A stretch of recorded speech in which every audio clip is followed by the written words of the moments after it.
What up? What up? What up? It's Rec League Podcast, man. My name is Randy Little. Y'all know that. For those of you that don't, we discuss movies out here. And the movies we discussing on this episode, we react to a couple trailers, Bottoms and Expendables 4. E-Sig, J Merritt, Rocket, myself. That's how we get down. We discuss Universal Pictures, Universal Studios, and how they just fumbled in the past week at the goal line. And then this is your heads up. 48 seconds into this episode, this is your heads up. If you have not seen Spider-Man Across the Spider-Verse, go watch it and then come back and show us some love. Watch this episode because we are talking spoilers. Nothing is off limits. Speaking of showing us some love, though, if you on YouTube, hit that thumbs up, hit that thumbs down. Give us some comments, react. You know what I mean? Apple Podcasts, Good Pods, Spotify for podcasters, Breaker, Stitcher, wherever you're listening to Rec League Podcast. Hit us with a rating. 1 star, 5 stars, somewhere in between, man. It's all feedback. It's all love. It's all appreciated. Upcoming theatrical releases. First, theatrical releases that have come out since the last episode. The weekend of the 2nd, Spider-Man Across the Spider-Verse. And then this past weekend, the story of the invention of the Flamin' Hot Cheeto. Flamin' Hot is on Hulu. And then Transformers Rise of the Beast is in the theater. This upcoming weekend, June 16th, Stupid Fat, The Blackening, The Flash, Elemental, all in the theater. Extraction 2 with Chris Hemsworth is on Netflix. Asteroid City from Wes Anderson gets a wide release, and the weekend of the 23rd, it gets a limited release. The weekend of the 23rd, Asteroid City gets a wide release. Also, No Hard Feelings, the comedy starring Jennifer Lawrence, comes out. Those trailers look funny, and for a comedy, that could be a good thing or a bad thing. Hopefully, it's a good thing. On physical media, Tuesday, May the 30th, we got 65, Dungeons and Dragons, Honor Among Thieves, A Good Person, and Spinning Gold. This past Tuesday, we got Renfield with Nicholas Hoult and Nicolas Cage as Dracula. We got Tulsa King, the Paramount Plus show starring Sylvester Stallone. And also, this past Tuesday, despite what Blu-ray.com says, despite what Universal Pictures themselves say, Tuesday, June the 6th, was the physical media release date for the Super Mario Brothers movie. Everybody across the country, maybe across the world, bought this movie that was checking for it. And then Universal come out on that day and say, "Hey guys, it comes out next week." Like, nah, take that L. But upcoming this Tuesday, we got The Post Exorcist, we got Sweetwater, and we got Man from Toronto, Kevin Hart, Woody Harrelson movie that was on Netflix last summer. The Tuesday before the next episode, finally, on some maniacal James Cameron shit, 6 months later, we're getting a physical for Avatar, The Way of Water. And then Guy Ritchie's The Covenant also comes out. But like I said, if you haven't seen Across the Spider-Verse, last chance, get the fuck out of here. Watch it. Come back. Because in 10 seconds, we start in this spoiler discussion. Rec League Podcast.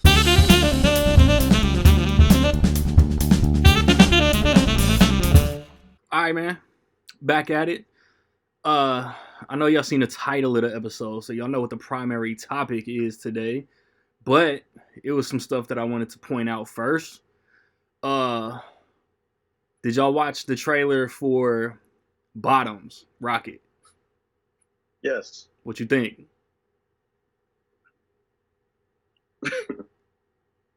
Some wacky high school it kind of reminded me like football players versus like the nerd slash cheerleaders. It was kind of weird. Like I seen it. Marshawn Lynch, he must need money because man, he's in there. I was laughing. I was like, when I saw that, I'm like, okay, now I gotta check this out. Not because it looks good, but just see how bad it is. But I'm intrigued. I don't think it's gonna be bad. I was dying. And then like Marshawn Lynch playing a teacher, talking to these high school girls about cunnilingus. Yep. It was funny. Yeah. So who all watched the explicit trailer? Because that's the one I watched. Yeah, that's it's gonna be trying to, I guess, usher the American Pie style movie into the 2020s. Yeah, good. Yeah. We need more R-rated comedy. Like, comedy has been scarce over like the past 10 years. I had 3 thoughts watching the trailer. 3. Spit that shit. Stick with me here.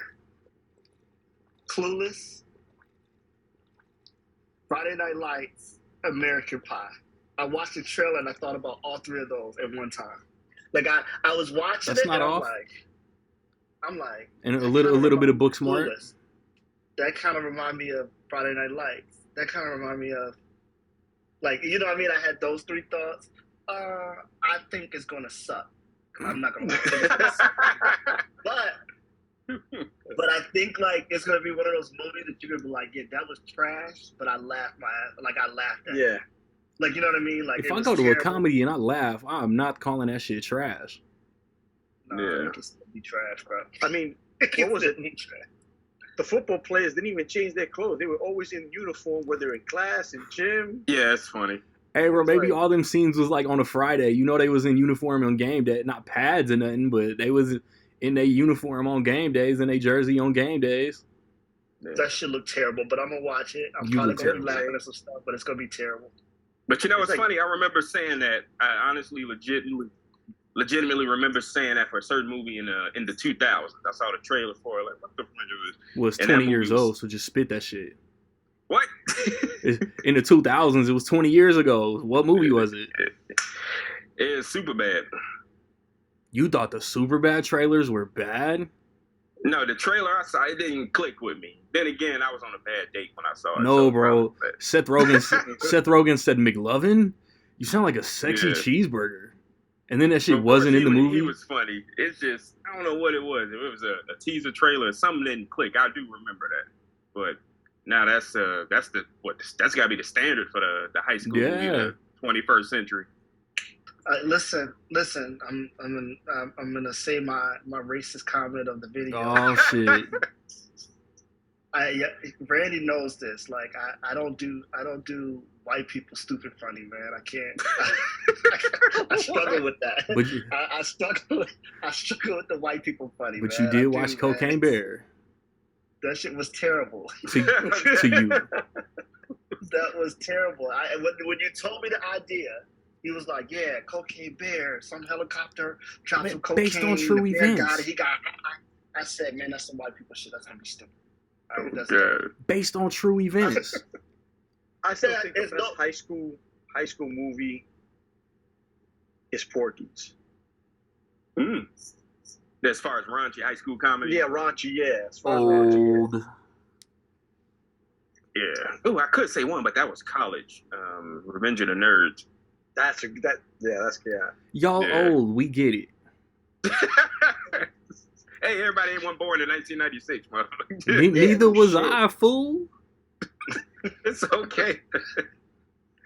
No, but it could be. I think it's on the fence with this. The bottoms. It could be. I think it'd be really good. It's gonna be terrible. I don't think it's gonna be any gray area with that. I think it's gonna be quirky, funny. I think you'll be able to watch it one time and get some laughs out of it and move on. Yeah. I agree. All right, another trailer that movie could definitely go either side of the fence. And Eric, don't correct me. I'm gonna fuck you up. Expendables 4. I'm 37 years old. I'm not no Jeremy Johns out here trying to say expend 4 bulls. Because you know that's what motherfuckers is gonna be out here trying to say. Expend 4 bulls. Expendables 4. it's been, 9 years since Expendables 3, which really was kind of mid on its own. But the director is solid. I think he's the dude that did Need for Speed and what's that like found footage war movie that he did? Scott Wall. Oh yeah, Medal of Valor or some shit. Yeah, that's it. Valor, Act of Valor. Act of Valor, that's it. Mm-hmm. I mean, Statham is back. You got 50 Cent plugging in for Terry Crews. I heard Stallone is in a limited role. Randy Couture is in there. It's like they was like the is 50 Cent being the Terry Crews not the same character. Totally different? He's a new character. Okay. Yeah. But it's like all the fucking black guy is what you're saying. Basically. But they kind of went the route of the first two, more OGs than not. There's some new characters in there. I think is Iko Uwais the villain? If he's the villain, he might be the best villain of all 4 movies. Well, to be honest, I think it's not a tall order. Van Damme it has easily is the best to be villain. The best villain in the series. Yeah, I agree. That's a fact. I agree. Mm-hmm. So, but yeah, that fight scene with Jason Statham in that could be pretty good. And yeah, who is it? It's Tony Jaa's in it too, right? Tony Jaa's I think so. Yeah. But yeah, what happened to? I'm surprised they bring Wesley back. I guess they could only have one black. So right, like they could have brought back Antonio Banderas. They could have brought back a couple of the Jet Li, a couple of the other older guys. Yeah, he was actually one of the better parts of that. He was the comic relief, Antonio Banderas. Yeah, because he was trying to be like, you were born in 1985. Like, of course. Bro, it's like the first Expendables was like way too serious, and then 2, it was just like it wasn't really good, but it was the best that they could cook. And then 3 was just like, let's make it PG-13 and bring in younger characters. And he admitted, Stallone, that was a huge mistake, bro. Yeah. I think 4 is going to be good though. I think this one, like watching the trailer, it's like, I think they're going to show up. I think this one's going to be good. Do you all remember with part 3? It was one of, I wasn't even looking for it, and I got it. It was one of the biggest modern leaks of when it it leaked, and I had it was like a pristine like HD version. It got leaked. Expendables 3. And I remember that. Yeah. And a lot of people didn't like go to the movies because they didn't have to. Like my boys, like, but that was other than that, other reasons why that movie didn't do well. But yeah, Exportables with it's gonna be, it should be. It's like I told Randy, off camera. It's one of those movies you got to turn your brain off and just stuff your face with food and watch it. Like, I knew what this franchise was I think in Expendables 2 when Arnold Schwarzenegger ripped the car door off that little whatever Mini Cooper car. I was like, oh boy. So I mean, but like Randy said, with part 2, they were having fun. They were trading each other catchphrases, and you're like, when he ripped the door off, like you said, Sean, you're like, my shoe was bigger than this car, and he is like, you've been back enough. I'll be back. Bruce Willis saying that to Arnold. I mean, come on. It's fan service the way fan service is supposed to be. And Chuck Norris, man, doing a Chuck Norris joke in a movie. Yeah, that was great. Also in Expendables 3, there's an actor there, hot name now, but the actor was in Expendables 3, Glenn Powell. Oh, yeah. Forget about that. He was in that one. Yeah, one of his earlier talking roles. Yeah. Liam was it Liam Hemsworth in that one? He was in the second one. Second one, that's what it was. Okay. Yeah, he was the spoiler sacrifice. Yeah. It's 11 years old. Nobody cares. Yeah. Agreed. Next, just a little something I want to put out there. I want to give a huge shout out to Universal Pictures.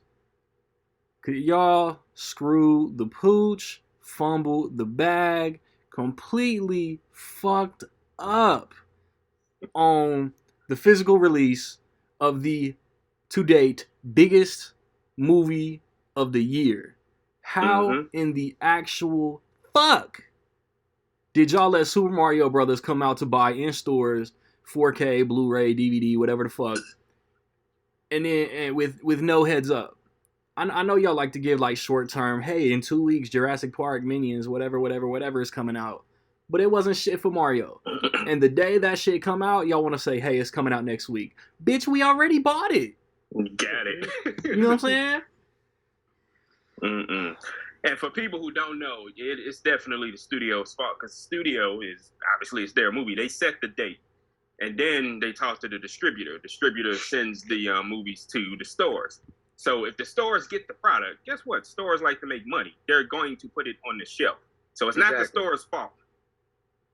So it was all jacked up. And even with it happened with John Wick too, because yeah, I got that already. John Wick 4. Some movie like Lionsgate might have fucked up. Some movies do be like, because John Wick had a June 13th release date announced. So last minute they was like, fuck it. Like, it's John Wick. It's one of the best movies of the year. Let's just put it out on Friday. Yeah. And my movie theater was still showing Mario though, for like. Yeah, it was still like a Nick said. It was like number 5 in the box office. It's still making money. I was thinking about it, and I was like, why would they do that? Why would they fuck it up? And honestly, truthfully, it could be one of those things where, like, yo, we're still making money at the movie theaters with this movie. Maybe people will still go see it if we don't, you know. I mean, there's no law. Man. Like, they dictate when it comes out to purchase physically.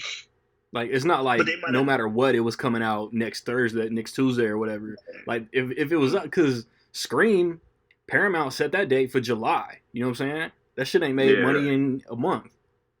Right.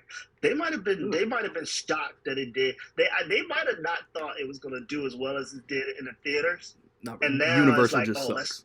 Let's see how far we can let this go. Like type of thing. I don't know, man. It's been over a year with these like short term heads up from them. I think it's a clerical issue or something. I think it's just as stupid as that. Yeah. Mario was good though. Mario was good. For sure. Mario was good. That was fan service. You talk about fan service? That was fan service all the way through. That was dope. Yeah. Done well. But mark my word, the Peaches song will be nominated for an Oscar. It better be. little kids dressing up like Bowser and getting down at the fucking recital. Yeah. That song was terrible. That was classic. Hell no. But that's the point. It's not meant to be a good song. I know, man. It's meant to be a stalkerish. It's a Jack Black song. I mean, yeah. That's hilarious. Oh man. But it's like, imagine Jack Black at the Oscars performing the song. Oh, he better. Oh man. He better in costume. Yeah, he better. That'd be great. With the little kid from the video that's going around. Oh man. Barry, Yo, but it's like, didn't that kid win though? Didn't that little kid win? He better have. Oh yeah, the competition. He better have. Yeah, like I think they said the audience started singing it with him or something, and then he won. I think. Yeah, they were clapping and waving their hands like a concert. Getting busy. But what's the name? It's like Mario and this movie that we about to spend the next hour and a half talking about. It's like it went to like the Avengers Endgame school of fan service. It's like the fan service didn't deviate from the plot, didn't distract you from what was going on. Like it incorporated this shit into pushing the story forward. Feel me? Because segue, maybe my best segue of all time. It's like when you are watching Spider-Man Across the Spider-Verse and you see anything in this movie, it just kept the shit going. Like, this shit was so good. Mm-hmm. But what I wanted to start with is Rocket Raccoon. Where do you rank Across the Spider-Verse among all the Spider-Man movies? And why is it number 1?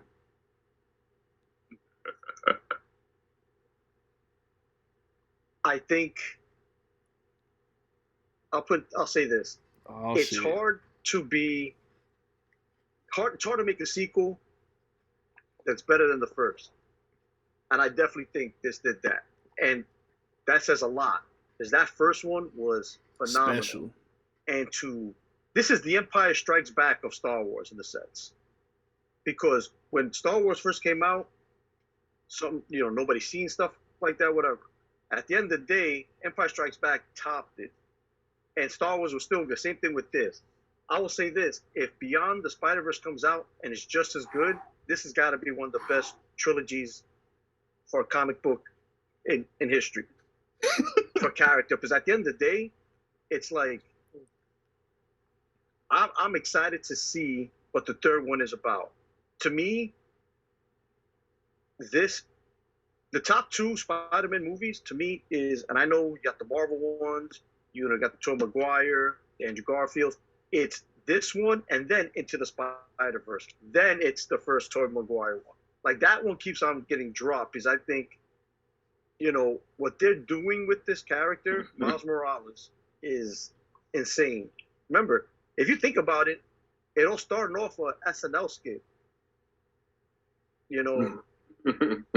That's how it started, with Glover playing a little kid in a Spider-Man costume. All that's how it got created. And at the end of the day, Lord and Miller, got to give props to them. Yeah. Now looking back, hindsight is 2020. I wish, Lucasfilms would have left them on that Solo movie. Now I want to see what that would have looked like. Yeah. It's the way I see it right now, Oscars, it's going to be the best animated movie of the year. They're going to win that. And I'll tell you this right now. I say it's bullshit if they don't get nominated for Best Picture. Because you can't tell me there's going to be 10, if there's 10 more movies better than this, then we're going to have a hell of a year at the theater. See, that's where... There you go. It's animated, so that might be a plus. But it's comic book, and the lead is a minority. The Oscars are old-ass white people. That shit is not getting no Best Picture nomination. Bro, like, I'm a minority. That's the minority trifecta. That's piss off the people at the Oscars. That needs to get nominated. That needs to... I mean, if you're a true critic, as people they say at the Oscars and all that, you cannot deny this thing had emotion. Yeah, it did. It did. had nostalgia in a sense. Yeah, it did. With the old Spider-Man movies. Yeah, it had fan service, but like we're all saying, like Randy, you said, it moved the story along. They even mentioned, like you heard in the trailer, so he references Doctor Strange and the little nerdy guy. You know what I mean? So he's referencing Tom Holland there. So it's all connected. They even went to live action in certain scenes with the Spot. I mean, I mean, come on now. In the bodega. Yeah, speaking of which, how many people do y'all think didn't get that reference, didn't recognize who she was when they did that scene with the Spot from the Venom movie? I'm like, oh, that was funny. Dummies. Then he grabbed a pack of gum and said Venom in. You know what I mean? So it's like, it's all connected. But at the end of the day, this is, to me, as of now, in the rankings of all Spider-Man movie, Marvel, the old Sony ones, Amazing Spider-Man, this is number 1. Into the Spider-Verse is number 2. And at this rate, like I said, even if Beyond the Spider-Verse is even at the level of Into, best comic book trilogy of all time. Yeah, it could definitely get there. It was like before we even got the title card, the whole intro with Gwen and her dad got me emotional. Yeah. Like Gwen Stacy, Spider-Gwen, whatever we calling her, bro. That her whole story was just as important to this movie as Miles. Mm-hmm. And I think that's what makes this movie great. Is because we all know Miles Morales is the main character. We get it. It's a story. But when you bring in Gwen, and she's part of that, and then you got Miguel, played by, it's you got two characters who are side characters, but also are co-main characters. And he's played by Oscar Isaac. Yeah. So I mean, it's it's all brought in together. It's so you have three characters. You have Gwen, you have Miguel. Everybody knows this. Miles is the man, and he's basically a kind of like a sub star in his own movie, but it all works. Yeah. Like Randy, you said, 20 minutes into the movie, and then the title hit. That's how you start a movie. Yeah. But it's like that's how you get people sucked in. It's been what, a year and a half in between movies. Miles obviously missed Gwen. He drawing her and shit. She's in her universe doing her thing. Spider-Gwen. She's a loner. She's like raging out on the drums because she can't like talk about her feelings to nobody. And then she get recruited by the Spider Society. She disobey orders. Go see her homie, which we know they both crushing on each other. And then all of that shit come out to Miles, and then he feeling betrayed, man. Like, bro, this shit was so deep. Mary, spit something. I know you busting at the seams. Look, man, I'm about to go in, son. I don't really know what to tell you. Yo, so the day before I saw the movie, right? I called Randy up. I'm like, bro, we about to get the greatest movie of the year. I feel it, right? And he's like, man, I'm not trying to put too much pressure on it, cause and I'm telling him, I'm like, bro, because Guardians was so good, cuz like, what am I supposed to say? And we had just seen Guardians too, so that kind of, you know what I mean? And I'm like, nah, bro, this is gonna be the best movie of the year, bro. Like, I'm like, because you have to think the first one was so good, right? And anytime you create something, you see the mistakes that you make, right? You find the holes, the mistakes, whatever you make. And I'm like, bro, for them to find the holes, mistakes they made in the first one and apply it to this, it's no way this movie's not going to be incredible. It's a continuous story. And when you do animated comic book stuff, it's easier for you to paint the pictures than it is live action. Live action, you have to dial back things. Yeah. In animated movies, you don't. I knew this movie was going to show up, right? And I called Brandon and I told him, I was like, after I saw it, I was like, this movie really didn't even have an ending. For it to be the best movie of the year, the best movie so far of the duo. Nah, bro. When you watch Infinity War, right? There was a definitive ending. Like, he snapped, people went away, and it ended, and then we were left like, damn, what's going to happen now, right? With this movie, they pretty much, it showed the scenario we're going to be dealing with in the next movie, sure, right? Then it goes to a scene where it shows Gwen had put the team together, and then the movie go off. You're literally sitting there like, is that it? Like, you leave when in Infinity War, you were like, oh, what the fuck is going to happen? You left this movie like, hold on, what do you mean? It's going to end there? Like, what kind of, that's not ending. To be continued. Rocket hit that shit on the head, though. It's literally The Empire Strikes Back in animated form. Han Solo encased in the carbonite, like, fuck, like, we gotta save him. Miles is on the punching bag, looking at his fucking braided up doppelganger. and yeah, she put the squad together, but she don't know where he's at. So it's like it's so much riding on this last movie. But I look at it, I like what my man said, but I look at it like, this is obviously we have a trilogy, right? We already know that there's another part to this movie, right? From the first movie, if you look at it, because I rewatched the first movie and then I watched this, and then I watched the first movie because now my daughter is like addicted to Spider-Man, so I'm watching it all the time now. But when you watch it now, in the first movie, not the very first scene, but as soon as he gets to school, the first person he's connected to is Gwen, right? He touches her, they're stuck together, which is absolutely you know what I mean? They get stuck together, right? That's a whole thing. It starts like that, right? And then it's always an A-B thing for them, right? It's always an A-B thing. And then you see this movie. So I say all that to say, the first movie was an introduction to Miles and Gwen, right? This second movie, to me, watching it, this was a Gwen movie. This was Gwen's movie. The second movie is Gwen's movie, and the third movie is Miles' movie. That's how I look at it. Like, the first movie was kind of both of their movie. The second movie, because you think about it, this movie opened with Gwen, right? But is it going to be Prowler Miles' movie? But whatever Miles, it's gonna be a Miles movie though. That's what I'm saying. The third one. This second one though was more of a Gwen movie. It was more of Gwen's emotions.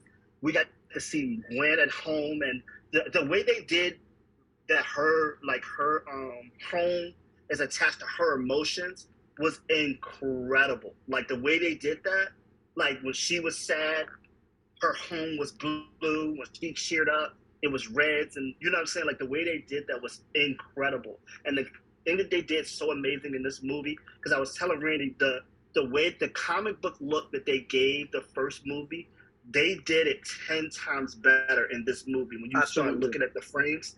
And then also, they didn't waste one scene. Like they didn't waste one frame of these. Like every frame of this had some kind of Easter egg or something telling in it. Like we would have to pause this movie every second to catch something.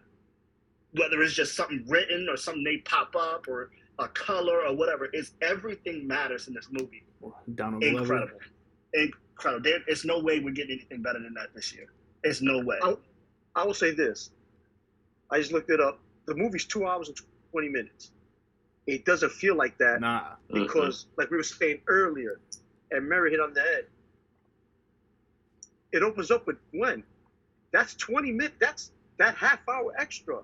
The minute the title card hits, you got 2 hours left. That movie sucks you in right away. Gwen is almost in every scene.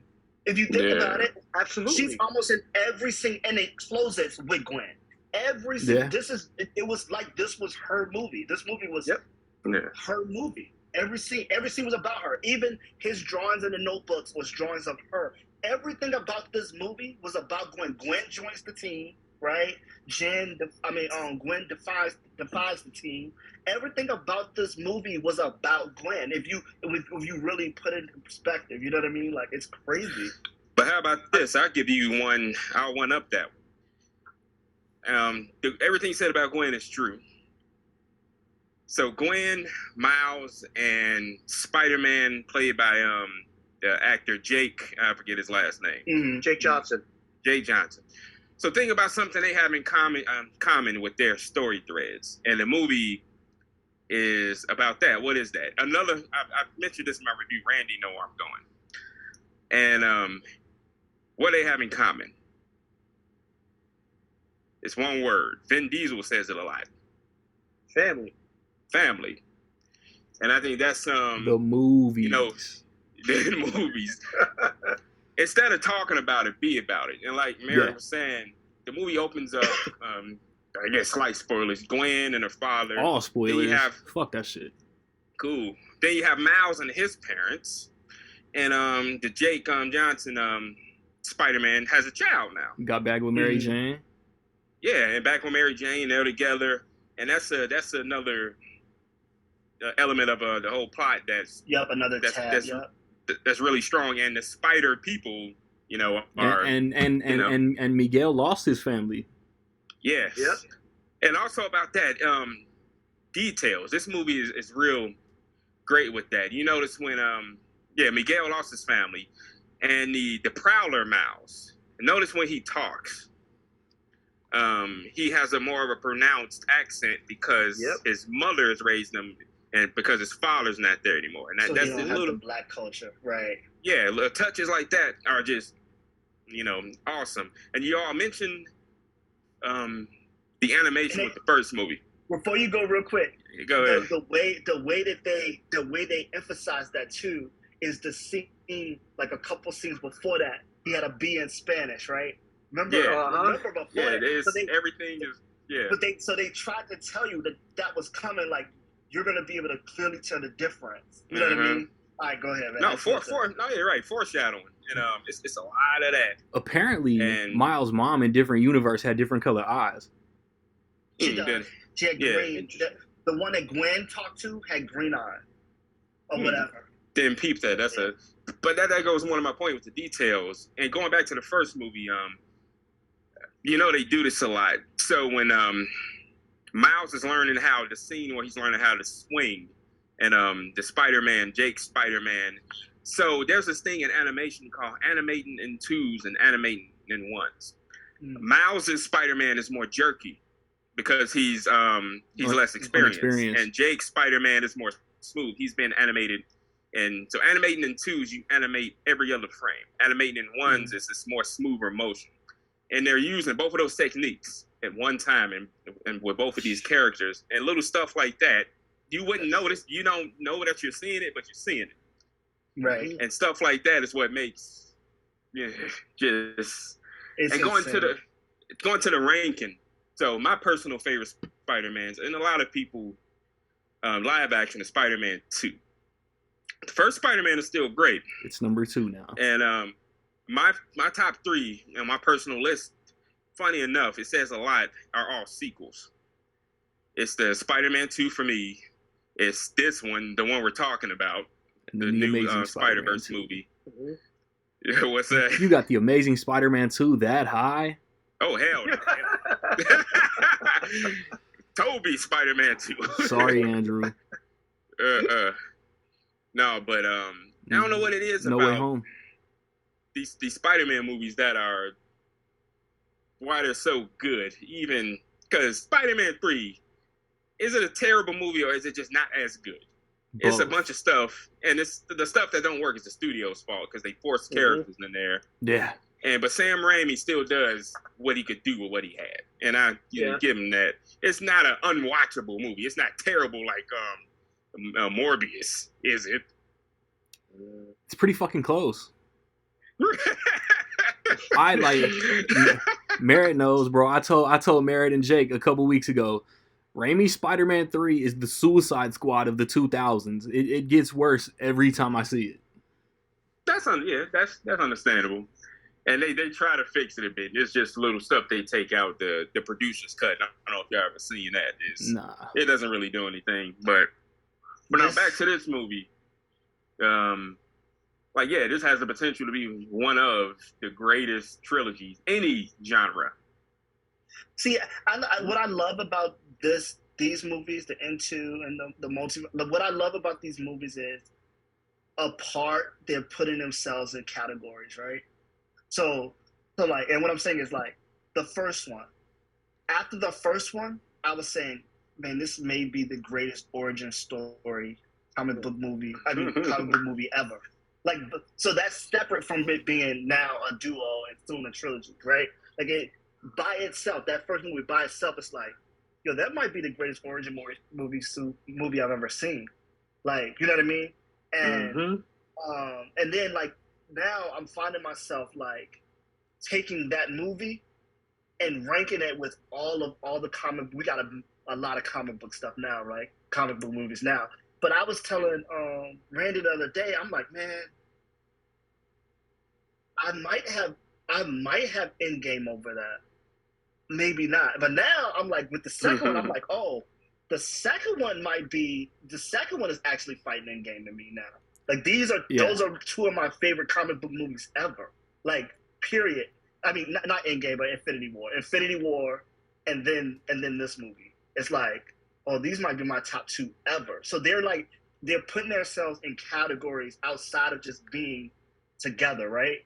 And then we have this third movie coming where it's like, oh, now it can put itself as maybe one of the best trilogies ever. Definitely the best comic book trilogy ever, but as trilogies period ever, which is insane by itself. It's crazy. Let's take a break. Yeah. All right, man. When y'all was watching Across the Spider-Verse, Eric, pay attention. Who got the feeling? Who was feeling watching Across the Spider-Verse like they was watching Uncut Gems? I had to do it. It's so stupid. Yeah. It's some silly people out here, y'all. It's so stupid. Don't mention this person's name. People just, I don't know what the clout is the new drug. It's so stupid. Clout is the drug on social media. I don't know. People be trolling. People are really genuine about these stupid takes. They are objectively stupid. Like Nick, who's not on right now, it was talking about Twitter. He said there's good takes, bad takes, and there's an exclusive corner of Twitter where there are just idiotic takes. That's a fact. And people just attention Whores. is a drug. It plays in the cloud. It's crazy. I'm like, yeah, people wake up and choose violence. Like, I know how to rattle people's cages. I'm gonna say that I didn't like the new Spider-Verse movie because you know what I mean. And Okay, that's cool, okay, but why? Some idiots. Exactly. And then okay, I'll bite. Tell me why. And you can tell he's be trolling. I just didn't like it. The followers following and people following you, it'd be like 0, 0, and they'd be following 2,000 people. They'd be like 0 posts, 0 following, and following. Like, come on, this can't be any more obvious. People are.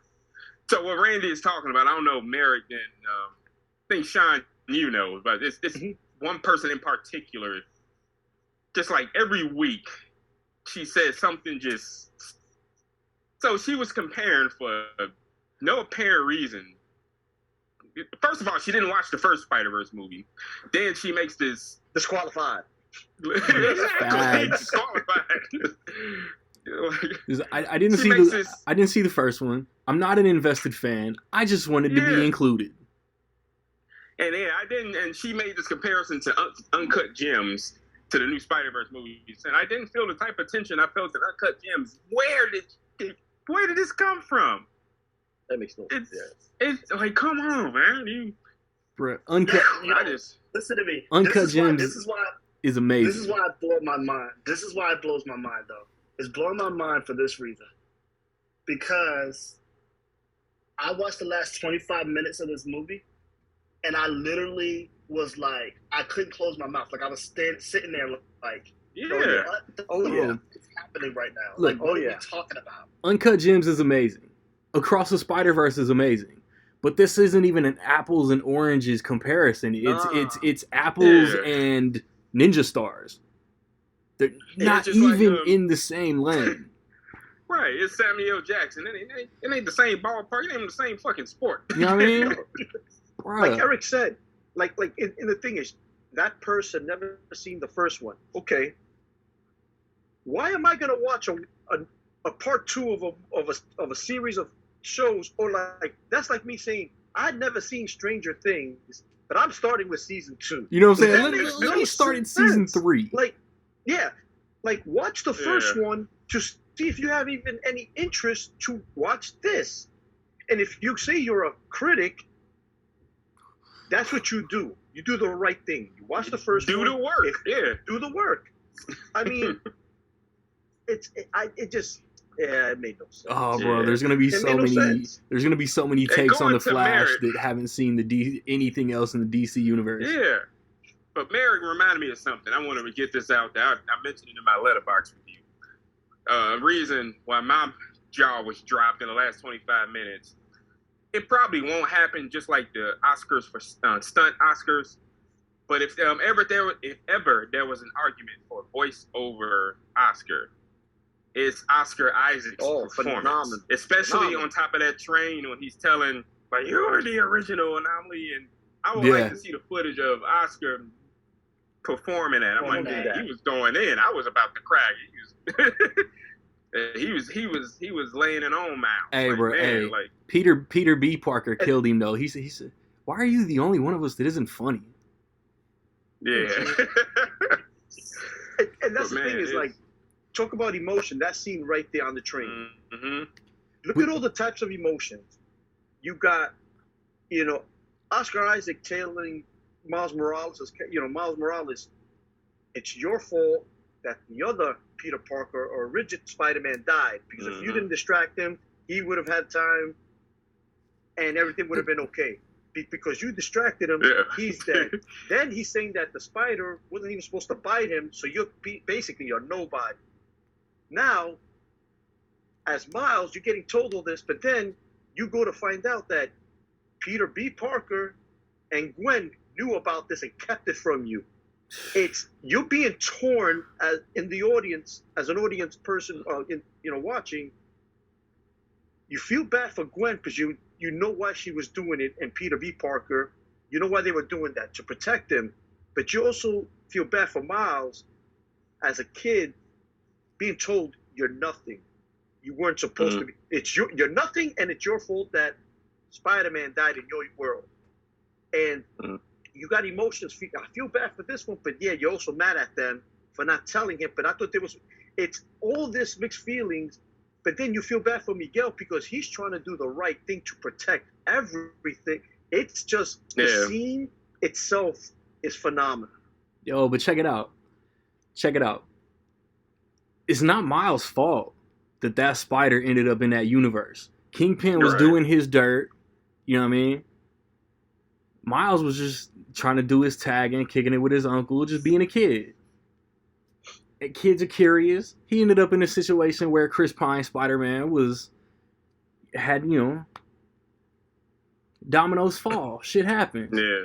But like I saw a reactionary video that I don't know who was making the video, whatever, but he was like, Miles is everything Miguel's not. Miguel was an anomaly trying to live in a world he didn't belong in, and it incursioned or whatever the fuck.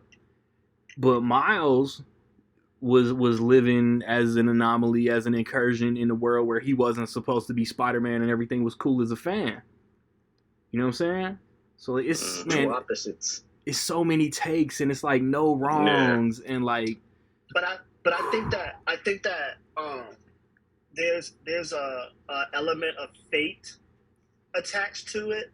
So because Miguel is telling Miles, you were never supposed to become Spider-Man, blah blah blah, right? But what we as the audience know, what we learned at the end of the movie, was that spider was going to bite Miles Morales no matter what. Yeah. It just all depended on which Miles Morales was going to get bit, right? Right. Which means that he was meant to be Spider-Man. Miles Morales was supposed to Prowler become Miles was supposed to be Spider-Man. Yeah, right. But like, because of the glitching and all that things of the spider, it turned out that Miles get bit, which means it was fate for him to become Spider-Man. And I think that's what's going to play out in this third movie that we're going to understand. It's like, no, it was meant to be, right? And how? But that's dope. The other thing too with this movie is that I liked how they tricked us with the whole him being bit by a 42 spider, right? Yes. That's where I was finna go. When he gets in the machine, we're thinking he's gonna go home, but he ends up going to the 42 universe. Yeah. I like that they tricked us with that, but I like that they also tricked the characters with that. And what I'm saying is, like, because they went to the other one thinking he'd be there. They chased him to home where they think where he was Miguel, going. Jessica Drew, Ben Riley. To the wrong place because they're not in 42. So I like that they didn't just trick us as the audience, but we kind of were in the movie in that moment. But like, that's one of the points I was going to make later on, is that we were so enthralled in this movie, and it sucked you in, that when you saw, like, when it read, okay, he goes to World 42. I didn't catch that. I'm thinking he's just going to go home, not realizing this spider, and they're telling you, this spider is not from your world. This is not from your timeline. It's a different one. The foreshadowing was so great. It was so good. And by the way, Eric, that is homage and honor to Jackie Robinson. They did say that 42. That's what they did that. It is. Yeah. Brooklyn. They tricked us. The fact that they tricked us was great. No, but like they tricked the characters in the movie. The character interaction. We think Miles is talking to his mom, and we think Gwen is outside that window. And then the editing, great filmmaking, like all at the same time, like all our minds are blown when we like, no, he went to the original universe of the Spider. Oh fuck! There's no Spider-Man in this universe. The confusion and there's still hope when she's like, he's telling her his mom's like, who? And we just think, his mom is just. And then we think Gwen is about to tell his parents about being Spider-Man. Yeah. But like Eric, like you said, great storytelling. Mm-hmm. We didn't even I've watched videos on it. The color palettes from the two worlds are so different. They're different. World 42 is darker. Way because darker. there is no superhero. There is no Spider-Man. It's way darker than his world when Gwen is talking to his mom and dad. But we're so sucked into because the story's so great. We're not even I wasn't even picking that. I'm like, oh, it's just nighttime. You know, and that's my thought process. Not thinking that or realizing that this world is darker. This color pattern is slightly lighter, and it's but it's the like movie's phenomenal. when we see when his uncle says, "I'm not the Prowler," I was like, "Oh, yeah." But he had the glove and he had the gear on and shit, so it like the misdirection was money. Yeah, they know what they were doing. Yep. And when like we knew like Aaron's alive, so we knew Miles' dad wasn't, but you still see the mural on the side of the building, like Aaron, like from the beginning and shit. It still hurt. And it's also one right before the big reveal when he was trying to explain it to who he thought was his mother, and he's like, "Only her dad was here; he can explain it." And then you see she has a reaction, but we don't know why. Yeah, the reaction was that. Yeah, she's like, "Oh." Yeah. But there's the editing though, because his dad is coming up the stairs in the other universe. Yeah. Right? Bruh. They played it off well. Yes. Man. They played it off. Yeah, their ability to just put that story together that way, and then all of it go back to Gwen, right? It all goes back to Gwen. I'm gonna bring him home, and then she goes and she puts together this super team. And it's like, and that's the other thing I want to say. I don't know nothing about this lady y'all was talking about, right?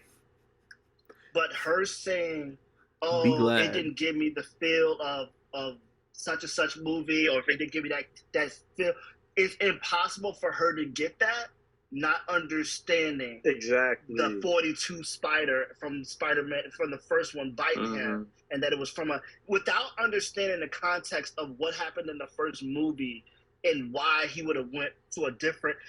She had to have been, as us knowing what was going on, was confused as hell, right? To not know anything. She had to be complete. It's no wonder she didn't have no attachment to the movie in order to even make a critique. But Mary, trust us, from seeing the stuff this person, she could have saw the first movie 10 times. She probably still would have said that dumb shit. Oh yeah. Oh, for sure. Trust Will. We did. But you're right. One of them. You're right when we're talking about an average, actual reasonable film goer. But yeah, everything you said. And the crazy thing about it is, this movie's so good.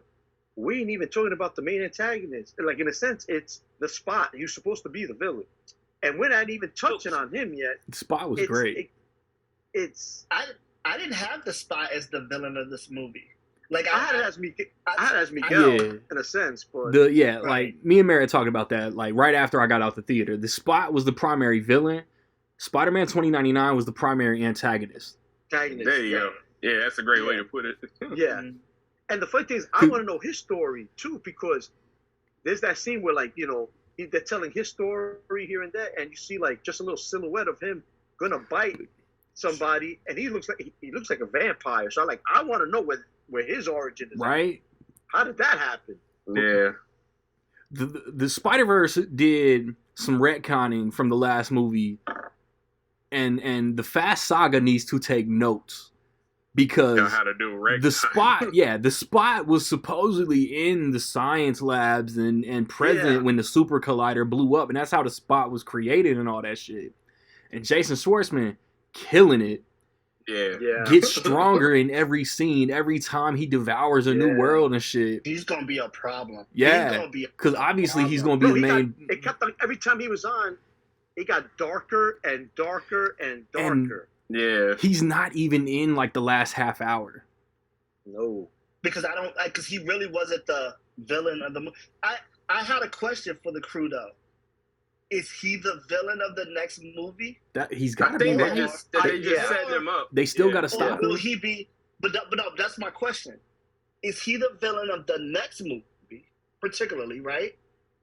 Or will the next movie be more about, the storyline that we have going on with the Spider-Verse and those guys and whatever, and then there's a fourth movie that will be about him? You get what I'm saying? Lord Miller kind of came out and already said that 3 is it. Yeah, they're gonna wrap it up. Oh, they're only doing 3? Oh, okay. Yeah. See, I didn't know that. So And see, that's my fear, that Sony is going to be like, well, we want more. And they're going to do other spinoffs and shit without Lord and Miller, and they're going to be trash. yeah, they better not. Because, I mean, look at Venom, Yeah. look at Morbius, look at Let There Be Carnage. The motherfuckers are watchable, but they are not good. Nah. Man, but I'm not. But with that said, if they did like a Miles Morales trilogy, closed it, I wouldn't be mad at like a Gwen. That I don't know if it was Letterboxd. I don't know if I was rambling on YouTube. I don't know if I was talking to one of y'all. But every Spider-Man does their intro, and they be like, well, ever since this time frame, I've been this Spider-Man. Within this time frame, we could get other Spider movies. You know what I'm saying? Right. But it just depends on the brain trust involved, whether they're going to be good or not. Mm-hmm. Miles Morales is I just hope, see, like for this third movie, that technically, we know the story's already done. They've already looped this. We already know. In order for them to have part 2, they know what the story is, right? But this third movie has so much pressure from the first 2 being so incredible, and it has so much storyline left for there to only be just this movie left. There's no way they fumble. It's like, man, they gotta. I hope that it's not one of those things where they did too much. I hope they did. I think it's gonna be great, man. I think they're gonna deliver. I have no reason to believe otherwise right now. But with the spot still out there, and then with this whole drama with the Spider-Verse, I'm eager to see like how they close this out. We also got to give a shout out to Daniel Kaluuya playing Spider-Punk, man. That's Oh yeah. one of the funnest characters I've seen out there, man. And so establishment, I like it. I think that the Prowler Miles Morales is gonna have to help the other Miles Morales in the fourth movie. I mean, in the third movie. I don't know why they got 2 Miles Morales out here looking like the Boondocks though. He's stupid. Hey man, that man lost his pops, bro. He ain't the same. That's a fact. You know what I'm saying? And his uncle is evil, so he's gonna see, it's because Miles Morales can either go 2 ways, right? He can either become more like his dad or more like his uncle, right? The Prowler version of him lost his dad, so he follows his uncle more, right? Mm-hmm. And so I think that the misdirection of like Prowler Miles Morales having a problem with our Miles Morales is a good thing to leave as a cliffhanger. But I think going into the next movie, that's your daddy, bro. That's not mine. It's gonna be a relationship building thing where he's gonna help him because you know what I mean. He lost his dad, so he ain't gonna want that to happen to that. The first version. hour But of the third movie misdirection is crazy. The first hour of the third movie is gonna be Gwen and the crew trying to figure out where he's at. I don't know, man. I think the first at least 25, 30 minutes is gonna be Prowler Miles versus the other Miles, not fighting, but just figuring out. You know what I'm saying? I just hope they nail the landing. Like if they could nail the landing how they did with this. Usually a sequel of a trilogy is just that. It's the second movie. Sometimes it's rare that it's better than the original, but it's usually just that. It's a good movie, but it's supposed to connect to what the final result is going to be. The way they ended it, like at my movie theater, people were gasping. Like Merritt said, "Is that it? No, that can't be it." How long? Like I had my niece and nephew, and they brought friends, and they were like, "When does the next one come out?" And they were like, "You gotta wait a year." They're like, "What?" And that's the thing is like that movie needs to come out like today. That Hell third yeah. one needs to come out today. But my 11-year-old, that goes to show you though.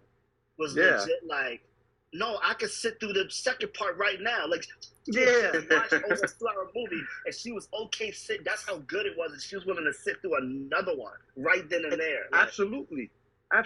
And that's the thing is if they nailed this second one, how it ended on a cliffhanger, but also wanting more.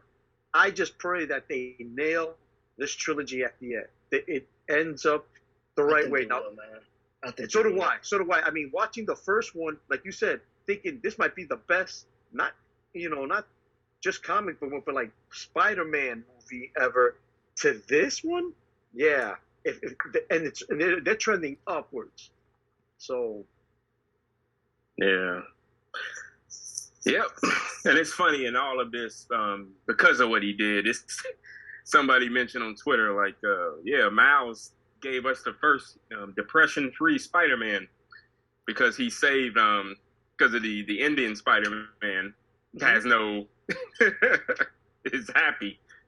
Like, because who was it that was supposed to die? That Miles interfered. It was the captain.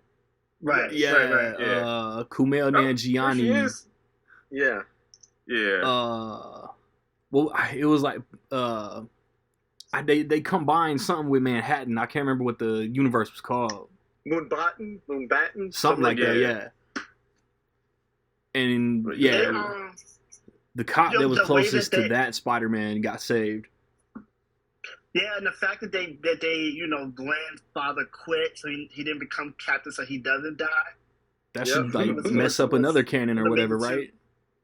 Yeah, and honestly, we've had Gwen and a couple. We've seen Gwen a couple times in the animated cartoons and in the movie, the live action movie. And this is the first time that we'll see Gwen where her father doesn't die, right? Yeah. Like this will be the very first time that we don't. He didn't die in Spider-Man 3. I forgot he was in Spider-Man. Right? Yeah, that's true. Right.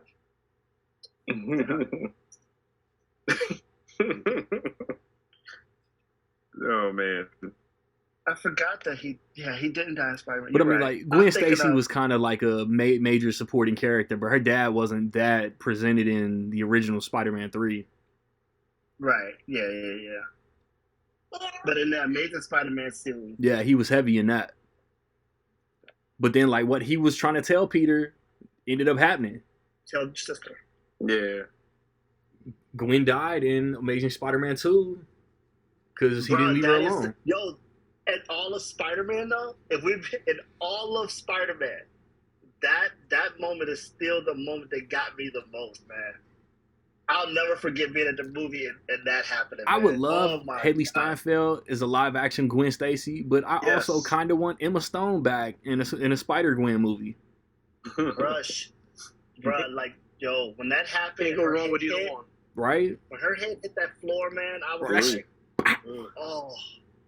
And I was like, oh, that's insane. That was crazy. And what sucks about that, I hate, especially when footage becomes lost so there's stills in that scene. Garfield's Spider-Man was supposed to go after Gwen died and pummel the hell out of the Green Goblin. And the scene is filmed. I'll send y'all there's stills of it, but it was supposedly cut because they said it was so violent that it definitely gave the movie an R rating. Bro, I would have loved to see that. Yeah, that would have made it better. Same. But it exists, and it's crazy because that movie, Amazing Spider-Man 2, they shot so much footage. They deleted a scene where his father actually came back and he talked to him at the graveyard. I was thinking that watching it a couple weeks ago, like, am I about to, Peter's parents are really alive, aren't they? Yeah, and whatever version of the movie that was supposed to be. And even when Jamie Foxx is Electro, there was a little subplot with him and his mother. She was totally deleted from the theatrical version of the movie. And she gave him a birthday cake. And the birthday cake, we see the birthday cake in the movie. And because it was the color of the original Electro. It was green and white. Y'all remember that? Yeah. The old one. Yeah, but yeah, it's so much footage that they deleted from the Amazing Spider-Man 2. And it was still convoluted at the end of the day in the theatrical version, which is crazy. I like the Amazing Spider-Man movies, man. I do. I like them, man. Sony is so desperate to have a shared universe, bro. They have a They have a shared universe that isn't sharing anything right now, full of Spider-Man villains with no Spider-Man. He said it isn't sharing. It's not, cuz. Yeah, no. You got 2 Venom movies and Morbius, and now Michael Keaton is in this universe. Motherfucker, for what? Are we about to see Kraven the Hunter? Like, is Kraven the Hunter going to connect to anything in October? Is Madam Web has to. Literally has to. be the interconnecting, but it like I'm hearing it takes place in the early 2000s, and that Spider-Man's mom, like Sydney Sweeney, might be like Spider-Woman or something. It already sounds like a mess. I'll say this: if Kraven the Hunter is Morbius like, even if it's a tad better than Morbius, why you say Morbius like that? it's not gonna be good. Yeah, it's not gonna be good for this universe they're trying to create. My only hope is that it's rated R and like they like don't hold back on how he be fucking shit up. And it still trips me out. Like, why is Aaron Taylor Johnson playing Kraven? Yeah, they'll mess it up. For sure. They should just make everything. Man, I honestly thought and I know we're tired of seeing the same actors being recycled for different roles, but I think Kraven should have been Jason Momoa. That's Kraven to me. If by Jason Momoa you mean Gerard Butler, I completely agree. Actually, I never even thought of that. Gerard Butler would have been a pretty good one right there. I missed my calling as a casting director. Yeah, Gerard Butler was pretty good. Yeah, it's crazy. It's a lot. But, yeah, people I don't know if y'all forget. Y'all know what happened to Andrew Garfield, right? Why there wasn't an Amazing Spider-Man 3. I forgot. I know it was something, but I forgot. Because Disney and Sony cooked up a deal and fucked him over and cast Tom Holland. Even before that, something happened to him. Officially. He stubbed his toe. No, he got fired. Stop. Oh yeah, I remember he got fired. You dropped this. No, he did get fired. Give me that cap. No, seriously. Was it for the comments? Was it for comments? Yes. To defend Emma Stone it's two things. Like that, right? He criticized the script. There was a thing about Emma Stone, and I remember that. The last straw, which doesn't get out. You can look it up. It's somewhere out there. He was invited to a fundraiser / party for Sony, and he no-showed it. Yeah, he didn't go. Good man. Yeah, and they fired him. There's interviews out there. There's interviews out there where he's talking about What happened with Emma Stone?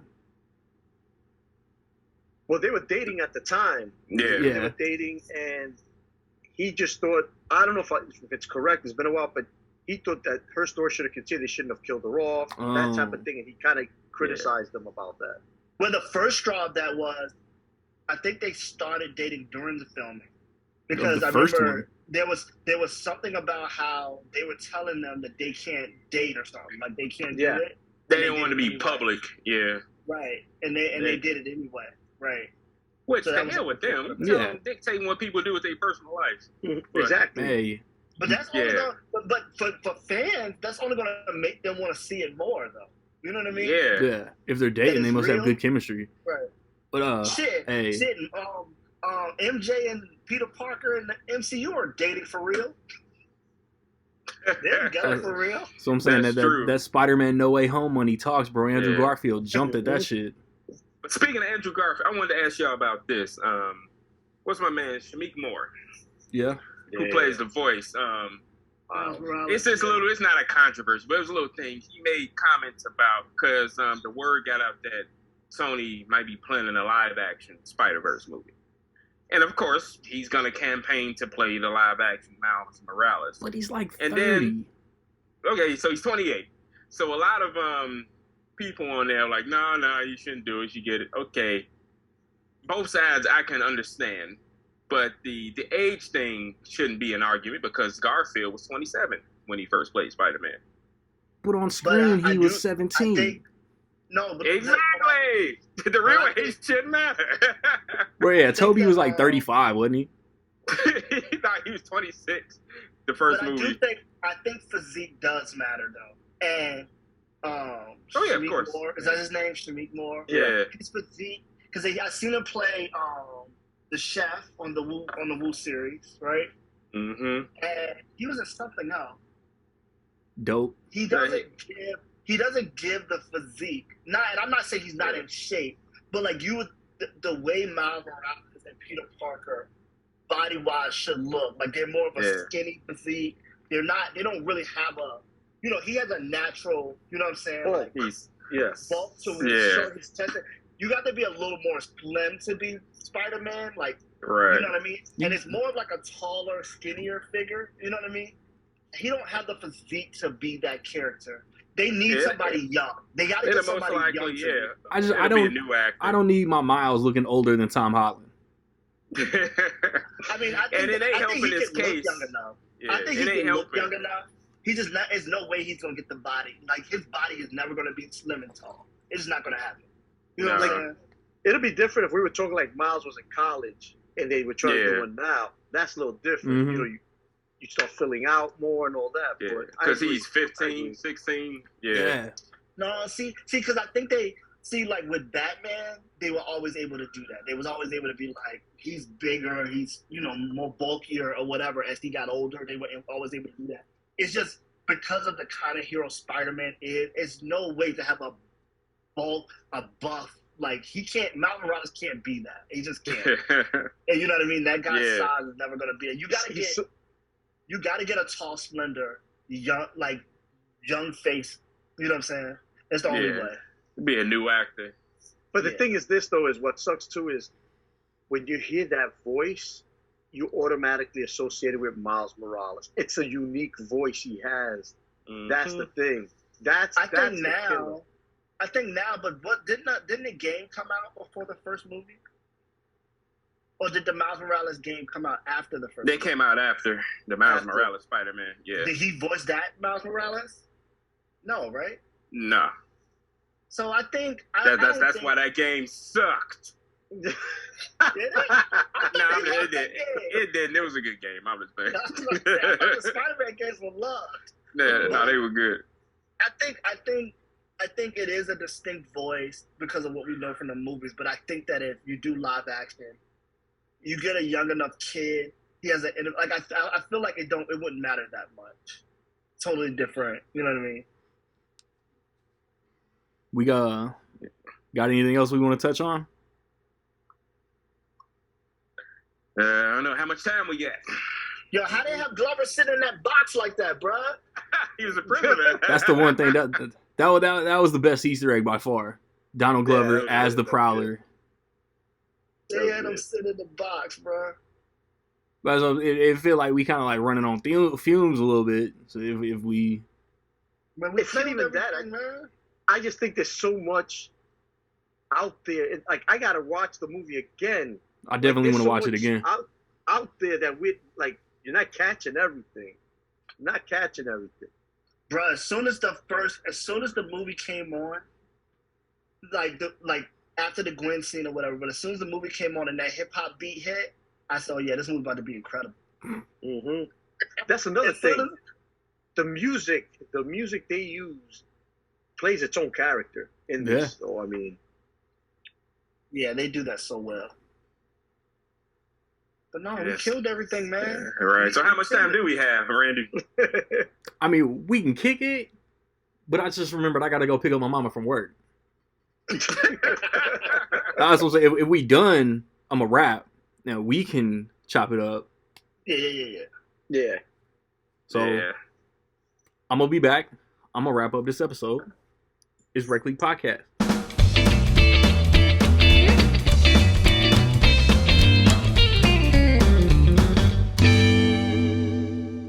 Hey yo, I'm living life, baby. This shit's a movie. I'm suited like Mr. Fuji, eating beats like it's some sushi. I look at you other rappers and I just see coochie. Shoot your shot at high noon. When I flow, they forecast a typhoon. You see the moves I make, bitter that you aren't the man. But you still not trying to launch a complaint with Star Command. Won't stop till my posse pockets getting Ted DiBiase profits. Hating others for who they are is something I could not see. Stop it. My taste don't exceed my tax bracket. If I wanted, I could probably cop it. Look in the mirror when you talking to me, bitch. If your lips getting sloppy, watch it. You take the bait, man, and maybe I'm cleaning money in Missouri. Nobody even checking for you. Why the fuck you in such a hurry? You got your bag and content with what you do. If you take offense to my pockets, that just say more about you. And chill until the next episode.